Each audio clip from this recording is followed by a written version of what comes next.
കേന്ദ്ര സംസ്കൃത സർവകലാശാല കേന്ദ്ര ഗവൺമെന്റ് ഇൻസ്റ്റിറ്റ്യൂഷനാണ്. അതിൻ്റെ ഒരു ക്യാമ്പസ് നമ്മുടെ പ്രോഡക്റ്റുകളിൽ പ്രവർത്തിക്കുന്നുണ്ട്.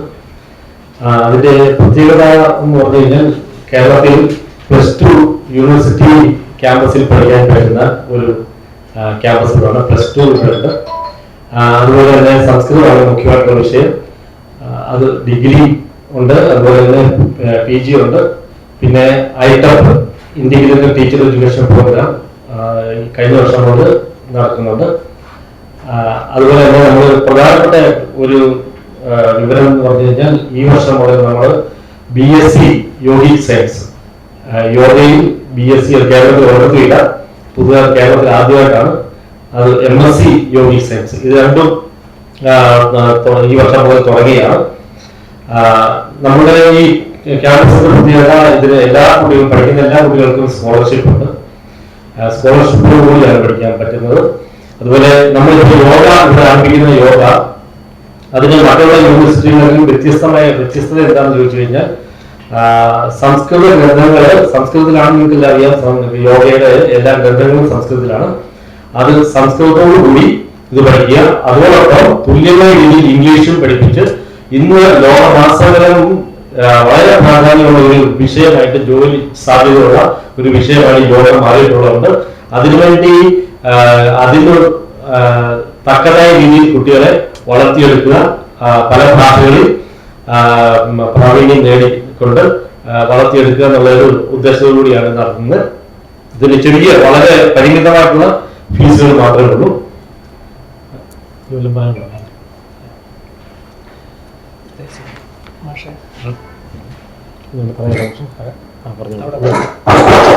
ഇതിന്റെ അനുബന്ധമായിട്ടുള്ള ഇത് മാത്രമല്ല, നമ്മുടെ എല്ലാവരിലും വരുന്ന സാഹിത്യം, ന്യായം, വ്യാകരണം, വേദാന്തം, ജ്യോതിഷം എന്നീ വിഷയങ്ങളിലെ ഈ ഗ്രാജുവേഷനും പോസ്റ്റ് ഗ്രാജുവേഷൻ കോഴ്സുകളും നടക്കുന്നുണ്ട്.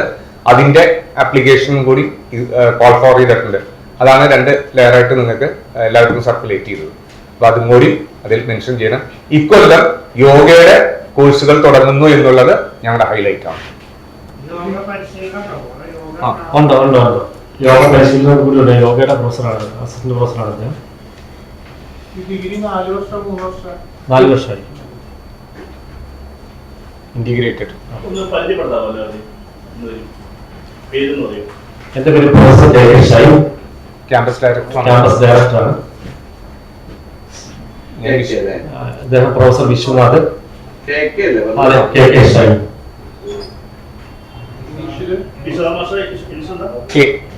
Vishwanath, professor K Viswanath. അദ്ദേഹം സാഹിത്യ ഡിപ്പാർട്ട്മെന്റിന്റെ പ്രൊഫസറാണ്. അദ്ദേഹം യോഗ ധനേഷ് PV യോഗ ഡിപ്പാർട്ട്മെന്റിന്റെ അധ്യാപകനാണ്. അതെ.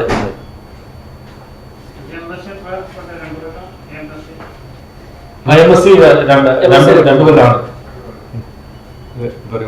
കാരണം അത് പിന്നെ ഡിഗ്രി 3 വർഷം പഠിച്ചവർക്കും പഠിക്കാൻ പറ്റുന്ന രീതിയിലാണ്. വരാൻ പോകുന്ന സമയത്ത് 4 വർഷത്തെ കോഴ്സ് തീർക്കുന്നവർക്ക് 1 വർഷത്തെ കോഴ്സ് വരും. അത് പിന്നീട് വരും. ഇതിപ്പോ നമുക്ക് ന്യൂ എമർജിംഗ് കോഴ്സ് ആണ് എന്നുള്ളത് കൊണ്ട് BScക്കും MScക്കും എനി ഡിഗ്രി ക്വാളിഫിക്കേഷൻ ആണ് നമ്മൾ വെച്ചിട്ടുള്ളത്. അതായത് MSc ചെയ്യണം എന്നുണ്ടെന്നുണ്ടെങ്കിൽ എനി ഡിഗ്രി ഉള്ളവർക്ക് MSc ചെയ്യാമെന്നുള്ളതും, ഇനിയിപ്പോ BScക്ക് യോഗയ്ക്ക് വേണ്ടിയിട്ടാണെന്നുണ്ടെങ്കിലും ഇതുവരെ ഇല്ല. BSc കേരളത്തിൽ എവിടെയും ഇല്ല, യോഗയുടെ വിഷയത്തിലില്ല. അപ്പൊ അതിനും നമ്മൾ ഇനി ഇല്ല. BSc ആദ്യമായിട്ടാണ് കേരളത്തിൽ തന്നെ ആദ്യം. MSc യോഗ 2 കൊല്ലാണ്. അഡ്മിഷൻ നമ്മൾ മിനിമം 40 ആണ് വെച്ചിട്ടുള്ളത്. ഡിപ്ലോമ മുന്നുണ്ട്.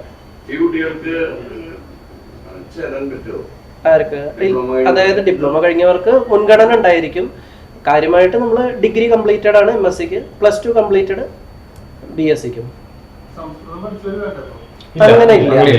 അങ്ങനെ ഇല്ല. സംസ്കൃതം പഠിക്കേണ്ട ആവശ്യമില്ല. +2 കഴിഞ്ഞവർക്ക് പറ്റും. സംസ്കൃത ഏത് യോഗയുടെ വിഷയത്തിലാണോ? യോഗയുടെ വിഷയത്തിൽ നമുക്ക് യോഗസൂത്രം, ഹഠയോഗ പ്രദീപിക, കേരണ്ട സംഹിത, പിന്നെ ഉപനിഷത്തിന്റെ അംശങ്ങള്, ഈ വിഷയങ്ങളാണ് മുഖ്യമായിട്ട് വരുന്നത് യോഗയുടെ വിഷയത്തില്. പിന്നെ യോഗദർശനം അതാണ് ഉണ്ട്. നമ്മളൊരു സബ്ജക്റ്റ് ആയിട്ട് വെച്ചിട്ട് ബേസിക്കോട് കൂടി പഠിപ്പിക്കുക എന്നുള്ളതാണ്. ഇപ്പൊ യോഗയുടെ വിഷയത്തിൽ പല യൂണിവേഴ്സിറ്റികളും തമിഴ്നാട്ടിലും യോഗ MSc BA ഒക്കെ കൊടുക്കുന്നുണ്ട്. പക്ഷെ ഇവരാരും ബേസിക് ആയിട്ടുള്ള അടിസ്ഥാനപരമായ ഗ്രന്ഥങ്ങൾ പഠിക്കാനും ഒന്നും ശ്രമിക്കുന്നില്ല. അതും അവർക്ക് അറിയുന്നില്ല. പല അധ്യാപകർക്കും ഇപ്പൊ കേരള സെൻട്രൽ യൂണിവേഴ്സിറ്റികളിലും യോഗയുണ്ട്, പക്ഷെ അവരെ സംസ്ഥാനം അറിയില്ല.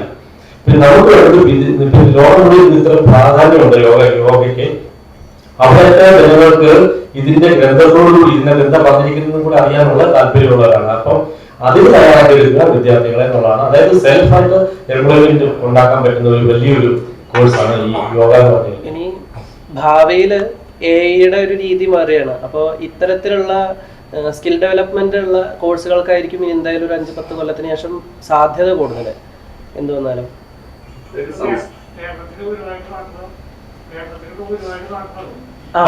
ഇവിടെ മാത്രമാണ് BSc ക്യാമ്പസ് എന്നാണ് പേര്. അല്ല, അത് സ്കൂളിലൊക്കെ പഠിച്ചിട്ടുണ്ടായിരിക്കുമല്ലോ കുട്ടികൾ. ഇല്ലെങ്കിലും ഞങ്ങൾ അത് പഠിക്കാത്ത കുട്ടികളെ നമ്മൾ പിന്നെ അഡ്മിഷൻ കൊടുക്കാറുണ്ട്. അവർക്ക് വേണ്ട സംസ്കൃതം നമ്മൾ ആദ്യത്തെ 3 മാസം കൊണ്ട് തയ്യാറാക്കിയിട്ടുണ്ട്.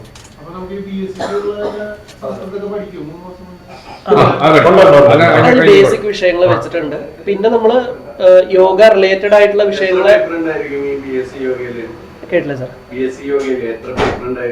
BSc യോഗയിലോ നമുക്ക് 3 പേപ്പർ ഉണ്ടായിരിക്കും. ഒരു ഡിസിപ്ലിൻ സ്പെസിഫിക് എലക്റ്റീവ് ആയിട്ട് 2 ഓപ്ഷൻസ് എടുക്കാനുള്ളത്, പിന്നെ DSc പേപ്പർ ആയിട്ട് 2 എണ്ണം, പിന്നെ കോമൺ ഡിഗ്രീസിൽ വരുന്ന രീതിയിൽ. ഇത് മാത്രമല്ല, നമ്മളിപ്പോ ഇംഗ്ലീഷ് ഉണ്ട്, ഹിന്ദി ഉണ്ട്, പിന്നെ കമ്പ്യൂട്ടർ സയൻസ്, ജനറൽ എലക്റ്റീവ് ആയിട്ട് ഡിഗ്രിയിൽ നമുക്ക് ഏതാണോ ഡിഗ്രിയിലുള്ള എല്ലാ വിഷയങ്ങളുണ്ട്. അതിന്റെ കൂടെ ഇതുകൊണ്ടത് യോഗ മെയിൻ ആയിട്ടും ബാക്കി സബ്ജക്ട്സ് എല്ലാം അതിന്റെ കൂടെ 4 ക്രെഡിറ്റ് പ്രാക്ടിക്കൽ തന്നെ വെച്ചിട്ടുണ്ട്. സാധാരണ ഒരു ക്രെഡിറ്റ്, അതായത് ഒരു യൂണിറ്റ് ഫുൾ ആയിട്ട്, അതായത് 4 ക്രെഡിറ്റിന്റെ ഒരു കോഴ്സ് തന്നെ പ്രാക്ടിക്കലിന് സെപ്പറേറ്റ് വെച്ചിട്ടുണ്ട്. പിന്നെ പ്രാക്ടീസിന്റെ വിഷയത്തിൽ നമ്മൾ സാധാരണ ബ്രീത്തിങ്ങിനും ഇമ്പോർട്ടൻസ് കൊടുത്തിട്ടുള്ള പ്രാക്ടീസുകൾ യോഗയുടെ രീതിയിൽ വരുന്നത് കുറവാണ്. നമ്മളിവിടെ ഫോക്കസ് ചെയ്യുന്നത് ആ രീതിയിലുള്ളതാണ്. കാരണം പ്രാക്ടീസ് ജസ്റ്റ് ഒരു ജിംനാസ്റ്റിക്സ് രീതിയിൽ പോവാതെ നമ്മൾ ബ്രീത്തിങ്ങും സിങ്ക് ചെയ്തിട്ടുള്ള പ്രാക്ടീസിനാണ് കൂടുതൽ എഫക്റ്റ് വരുന്നത്. അപ്പൊ അതിനെ ഫോക്കസ് ചെയ്തിട്ടുള്ള പ്രാക്ടീസുകളിലേക്കാണ് നമ്മൾ ശ്രദ്ധിക്കുന്നത്. അധ്യാപകര് യോഗ ചെയ്യുന്നവരും അക്കാഡമിഷ്യന്മാരും ആയിരിക്കും. അതെ അതെ അതെ. കിട്ടുമോ അങ്ങനെ? അക്കാഡമിഷ്യനും അതുപോലെ തന്നെ പ്രാക്ടീസ് ഉണ്ട്. കുറച്ച് കാലങ്ങളായിട്ട് ഞാൻ എന്റെ കംപ്ലീറ്റ് ആയിട്ടുള്ളത് 2012 ഞാൻ ബാച്ച് ഔട്ട് ആയിട്ടുള്ളത്. അതിനൊരു MSc യോഗ, അത് മംഗലാപുരത്തായിരുന്നു. അപ്പൊ കുറച്ച് കാലമായിട്ട് ഇതുണ്ട്. MSc യോഗ കുറച്ച് പ്രസിദ്ധമായിട്ടുള്ളതാണ്. പക്ഷെ അത് കൂടുതൽ എന്താ പറയുക, നമ്മൾ പ്രൊഫഷണലി യോഗ ഇൻട്രസ്റ്റ് ഉള്ളവർ മാത്രം ഫോക്കസ് ചെയ്യുന്ന ഒരു ഏരിയയാണ്. ഇപ്പൊ നമുക്ക് ഇന്നത്തെ തലമുറയ്ക്ക് എന്തുണ്ടെന്നുണ്ടെങ്കിൽ വൈബ്രന്റ് ആയിട്ട് കുട്ടികളെ ആലോചിക്കുന്നുണ്ട് ഇനി ഫ്യൂച്ചർ എന്താണ്. അപേക്ഷിക്കേണ്ട ലാസ്റ്റ് ഡേറ്റ് നമ്മള് എന്താണ് ജൂൺ 10 വരേക്ക് എന്തായാലും ഉണ്ടായിരിക്കും സാർ. ഇതെല്ലാം ഡൽഹിന്നാണ് എല്ലാം തീരുമാനിക്കുന്നത്. അത് കുഴപ്പമില്ല, നമ്മൾ നീട്ടും, ആവശ്യം നീട്ടുകയും ചെയ്യും. അത് കുഴപ്പമൊന്നുമില്ല. കുട്ടികളെ ഈ കോഴ്സിന് കിട്ടാൻ എത്ര ആളുകൾ വരെ നമ്മൾ പ്രതീക്ഷിക്കുന്നുണ്ട്? ഒരു ഡിഗ്രിയിൽ 60 പേരാണ് നമ്മൾ മാക്സിമം. ഞങ്ങള് സാധ്യതകൾ എന്തൊക്കെയാണ് ശരിക്കും കോഴ്സിന്? കുട്ടികളെ സംബന്ധിച്ച് അവർക്കൊരു പ്രൊഫഷൻ ബിൽഡപ്പ് ചെയ്യുമ്പോൾ ഇത് വളരെ ഇമ്പോർട്ടന്റ് ക്വസ്റ്റ്യൻ ആണ് സാർ. ഇപ്പോഴത്തെ യോഗയുടെ ഫീൽഡിൽ മിനിമം 1 മാസത്തെ 3 മാസത്തെ കോഴ്സുകളാണ് 500 hours കോഴ്സ് വരെ മാത്രം ചെയ്തിട്ട് എക്സ്പേർട്ട് ആണ് എന്നുണ്ടെന്നുണ്ടെങ്കിൽ ഈ ഒരു ഒറ്റ ബേസിൽ മാത്രം മിനിമം 25,000 to 30,000 മന്ത്ലി എന്താണ് ഏൺ ചെയ്യുന്നവരാണ് ഇപ്പൊ യോഗ ഫീൽഡിൽ ഉള്ളത്. അതായത് വെറുതെ ഒരു ജസ്റ്റ് 500 hours ഒരു കോഴ്സ് മാത്രം ചെയ്തിട്ട് ഇത്രയും ഡിഗ്രി, അതായത് എന്താ ഈ ഒരു എമൗണ്ടിന് നമുക്ക് എന്താ ജോലി സാധ്യത വരുന്നുണ്ട് യോഗയിൽ. യോഗ ട്യൂട്ടർ ആയിട്ടുണ്ട്, യോഗ തെറാപ്പിസ്റ്റ് ഉണ്ട്. ഇപ്പൊ നമുക്ക് MScയുടെ വിഷയത്തിലാണെന്നുണ്ടെങ്കിൽ അതിൽ ഫോക്കസ് ചെയ്യുന്ന യോഗ തെറാപ്പിയാണ്. യോഗ തെറാപ്പി ഒരു വലിയ ഏരിയയാണ് ഇന്നത്തെ കാലത്ത്. ഇനി എന്താണ് ഒരു കൗൺസിലിംഗ് എന്ന് പറയുന്നതും യോഗിക് രീതിയിലുള്ള ഒരു കൗൺസിലിംഗ്, ഇതൊക്കെ നമ്മളുടെ സിലബസിൽ നമ്മൾ ആൾറെഡി വെച്ചിട്ടുണ്ട്. അപ്പോൾ ആൾട്ടർനേറ്റീവ് തെറാപ്പീസിന്റെ ഒരു പേപ്പർ വരുന്നുണ്ട്.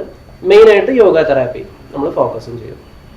അങ്ങനെയാണ്. അപ്പോൾ നമുക്ക് തെറാപ്പി ഒരു ഓപ്ഷനാണ്, യോഗ അതായത് തെറാപ്പി ചികിത്സ, യോഗ ടീച്ചർ ആയിട്ടുള്ളത്, യോഗ ഇൻസ്ട്രക്ടർ, പിന്നെ വെൽനസ് കൺസേർട്ട് ആയിട്ടുള്ളത്. പിന്നെ നമ്മളിപ്പോ കേരളത്തിൽ ഇതിന്റെ ഒരു വൈബ്രേഷൻ ഇപ്പൊ കുറവാണ്, പക്ഷെ സിറ്റീസിൽ കൂടുതലുണ്ട്. അതായത് വീടുകളിൽ ചെന്നിട്ട് ഇപ്പൊ ഒരു കൾച്ചറായിട്ട് മാറിയിട്ടുണ്ടാവും. ഒന്നെങ്കിലും ഒരു ഫിറ്റ്നസിന്റെ ഒരു ഇപ്പൊ ഈ കൊറോണയ്ക്ക് ശേഷം നമുക്ക് ഹെൽത്ത് കെയർ എന്നുള്ളത് ഒരു വലിയൊരു പോയിന്റ് ആയിട്ടുണ്ട്.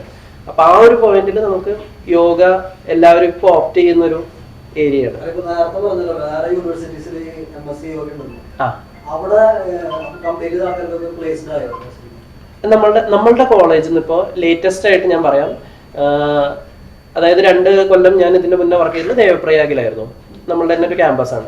അവിടുന്ന് ഇപ്പോൾ ലാസ്റ്റ് ഇയർ ബാച്ച് ഔട്ട് നിന്ന് വന്നിട്ടുള്ളവരെ പ്ലേസ്മെന്റ് ഞങ്ങൾ തന്നെ ചെയ്തിട്ടുള്ളത് 8 പേർക്കുള്ളത് കഴിഞ്ഞ കൊല്ലം ചെയ്തിട്ടുണ്ട്. അവർ അഹമ്മദാബാദിലേക്കാണ് പോയിട്ടുള്ളത്. അതിന്റെ മുന്നത്തെ ബാച്ചിൽ നിന്ന് നമ്മൾ അടുത്തുനിന്ന് 5 പേര് ഇതേപോലെ പ്ലേസ്മെന്റ് ആയിട്ടുണ്ട്. പിന്നെ ബാക്കിയുള്ളവർ സെൽഫ് എന്നുള്ള രീതിയിൽ അവർ എസ്റ്റാബ്ലിഷ്ഡ് ആണ്. 2 പേരിപ്പോ ഫോറിനിലേക്ക് പോകാനുള്ള തയ്യാറെടുപ്പിലാണ്. ഇവിടെ പ്ലേസ്മെന്റ് ഓഫർ ചെയ്യുന്നുണ്ടോ? നമ്മൾ ഓഫർ ചെയ്യും, പ്ലേസ്മെന്റ് ഓഫർ ചെയ്യും. യോഗയ്ക്ക് നല്ല സാധ്യത, നല്ല ഡിമാൻഡാണ് അല്ലേ? കേരളത്തില് ഒരു ബൂസ്റ്റപ്പ് ആയി വരുന്നേ ഉള്ളൂ. ഇപ്പൊ ഞങ്ങളുടെ പ്രതീക്ഷ ഇപ്പൊ നിങ്ങളിലാണ്. കാരണം BSc എന്നുള്ളൊരു വിഷയം കുട്ടികൾക്ക് ഇപ്പൊ ഈ +2 കഴിഞ്ഞു കഴിഞ്ഞാൽ ഇതൊരു മെയിൻ വിഷയമാണ്.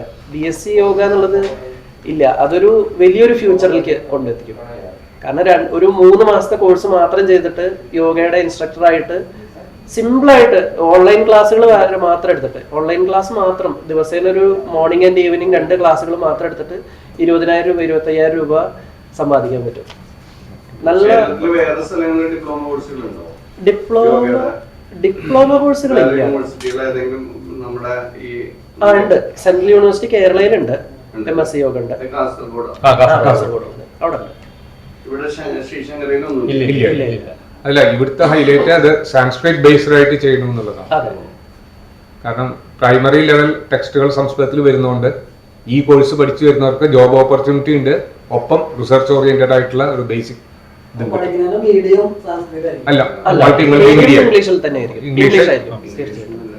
എല്ലാ ഇതുണ്ട്. MSc പിന്നെ കോൺസെൻട്രേറ്റഡ് ആണ്.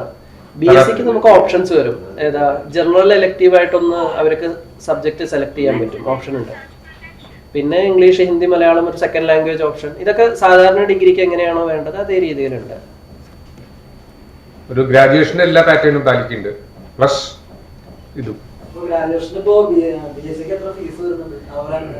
BScക്ക് വരുന്നത് ഒരു കൊല്ലത്തേക്ക് നമ്മുടെ ഫീസ് വരുന്നത് ജനറൽ ഇതിൽ വരുമ്പോൾ 40,000 രൂപയാണ് ഒരു കൊല്ലത്തിന്, 2 സെമസ്റ്ററും കൂടി കൂട്ടിയിട്ടുണ്ടെന്നുണ്ടെങ്കിൽ. MScക്ക് ആണെന്നുണ്ടെങ്കിൽ അത് 50,000 ആവും. 50 ഒരു വർഷത്തേക്കാണ് ഞാൻ പറഞ്ഞത്. അതായത് ഫസ്റ്റ് സെമ്മും സെക്കൻഡ് സെമ്മിലും ഫീസിൽ വ്യത്യാസമുണ്ട്. 27,500 ഫസ്റ്റ് സെമ്മില്, സെക്കൻഡ് സെമ്മില്. BSc ഇപ്പൊ 3 വർഷമാണ്. അത് നമ്മള് ഇന്റഗ്രേറ്റഡ് ആയിട്ട്, അതായത് BScക്ക് മാത്രം. പക്ഷെ പ്രൊഫഷണൽ കോഴ്സാണ് സാർ. പ്രൊഫഷണൽ കോഴ്സിന് നമ്മള് ഇത് മിനിമം സ്ട്രക്ചർ ആണ്. ഇപ്പൊ എസ് വ്യാസ എന്നൊക്കെ പറയുന്നത് ബാംഗ്ലൂരുണ്ട്.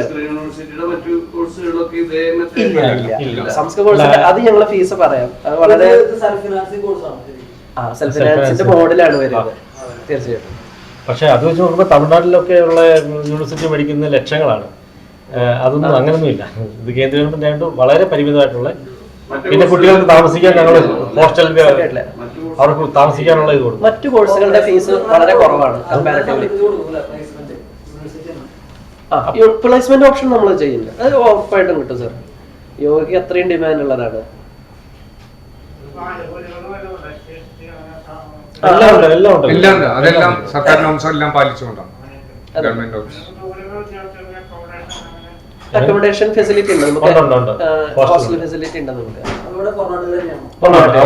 ക്യാമ്പസിനുള്ളിൽ തന്നെ ഗേൾസിനും ബോയ്സിനും. ഇതിൽ ശ്രദ്ധിക്കേണ്ട കാര്യം ഒന്ന് നോട്ട് ചെയ്യാൻ വേണമെങ്കിൽ പറയാം. സ്റ്റൈപ്പൻഡിന്റെ ഓപ്ഷൻ ശാസ്ത്രീയ, അതായത് നമ്മൾ സംസ്കൃതത്തിന്റെ കോഴ്സുകൾക്ക് സ്റ്റൈപ്പൻഡ് ഓപ്ഷൻ ഉണ്ട്. അതായത് +2 ആണെന്നുണ്ടെങ്കിൽ 900 rupees ആണ് പെർ മന്ത്. പിന്നെ ഡിഗ്രിക്ക് ആണെന്നുണ്ടെങ്കിൽ 1,200 രൂപ ഉണ്ട് സ്റ്റൈപ്പൻഡ്, സ്കോളർഷിപ്പ് എല്ലാ കുട്ടികൾക്കും പഠിക്കുന്ന എല്ലാ കുട്ടികൾക്കും ഉണ്ട്. ചെറിയ ഫീസ് ഉണ്ട്. അല്ല ജനറലിന് കിട്ടും. ജർമ്മൻ സംസ്കൃതത്തിന്റെ നമുക്ക് ഈ ഒരു ഫോക്കസ് നമ്മൾ പണ്ട് മുതലേ ഉള്ളതാണ് സ്റ്റൈപ്പൻഡിന്റെ. അതിപ്പോ എമൗണ്ട് ഫീസ് വാങ്ങിക്കുന്നത് പേർക്ക് അല്ല ഇവർക്ക് ഫീസ് വേണ്ടേ? ഫീസ് ഉണ്ട്. അല്ല അഡ്മിഷൻ ഫീസ് അത് ടെക്നിക്കൽ മാസ ഫീസ് ഒന്നും ഇല്ല. മാസ ഫീസ് ഒന്നും വരില്ല. അത് ചെറിയ എമൗണ്ട് ഒക്കെ വരുള്ളൂ, 3500 രൂപ. അത്രേ ഉള്ളൂ. പിന്നെ ഒരു എക്സാം ഫീസും. ഇത് രണ്ടും മാത്രമേ നമുക്ക് കുട്ടികളുടെ ഇവിടെ നമ്മുടെ കർണാടകയിൽ കേന്ദ്രത്തിൽ എത്ര സ്റ്റുഡൻസ് ഉണ്ട് ടോട്ടൽ? ഇപ്പം 450 മുകളിലുണ്ട്. ഏകദേശം 18 സംസ്ഥാനങ്ങളിലെ കുട്ടികളുണ്ട്. അപ്പൊ അത് ഗുരുവായൂർ ക്യാമ്പസ് കർണാടകയിലാണ് അറിയപ്പെടുന്നത്. അതിന് ഗുരുവായൂരിന് പേരിട്ടാ പണ്ട്. ഇത് ആദ്യം ഗുരുവായൂരായിരുന്നു. പാവറട്ടി. പാവറട്ടിക്ക് മുമ്പ് ഗുരുവായൂർ അവിടെ ബീച്ചിലെങ്ങാണ്ടായിരുന്നു. 100 വർഷം പഴക്കമുള്ള PT കുര്യാക്കോസ് മാഷ് തുടങ്ങിയ കോളേജ്. അങ്ങനെ വിചാരിക്കുക അങ്ങനെ. പക്ഷെ PO പുറനാട്ടുകാരെ നമ്മൾ എഴുതുന്നുണ്ട്. സെൻട്രൽ യൂണിവേഴ്സിറ്റി ഞങ്ങളുടെ കണക്കില് ഇതൊരു കേരളത്തിലുള്ള ആകപ്പാട് ഒരു ക്യാമ്പസ് ആണ്. അപ്പൊ അവരുടെ കണക്കിൽ ഗുരുവായൂർ ഈ ഒരു ഏരിയ തന്നെയാണ്. 18 സ്റ്റേറ്റിൽ നിന്നുണ്ടല്ലേ കുട്ടികള്? ഇപ്പൊ ഈ വർഷം പല സ്റ്റേറ്റുകളിൽ നിന്നും നിന്ന് പഠിക്കുന്നുണ്ട്. അത് B.Ed കോഴ്സ് അങ്ങനെ. ഇനിയിപ്പോ നിങ്ങളുടെ അടുത്ത് ഈ അഡ്മിഷന്റെ വിഷയത്തിൽ ഇത് പറയാൻ പറ്റില്ല. പക്ഷെ നമുക്ക് വെറൈറ്റി ആയിട്ട് ഒരു കോഴ്സും കൂടി ഉണ്ട്, ഐറ്റപ്പ്. പക്ഷെ അതിപ്പോ CUETന്റെ എൻട്രൻസും കാര്യങ്ങളൊക്കെ കഴിഞ്ഞു. മറ്റേ 4 years ഇന്റഗ്രേറ്റഡ്. അത് കേരളത്തിൽ തുടങ്ങിയത് പിന്നെ നമ്മുടെ ക്യാമ്പസും NIT കാലിക്കറ്റും സെൻട്രൽ യൂണിവേഴ്സിറ്റി കാസർഗോഡുമാണ്. പിന്നെ ഇപ്പം 2-3 പ്രൈവറ്റ് തുടങ്ങിയിട്ടുണ്ട്. അത് പക്ഷേ NCT നടത്തുന്ന എൻട്രൻസിലൂടെ മാത്രമേ വരാൻ പറ്റുള്ളൂ. Okay, thank you.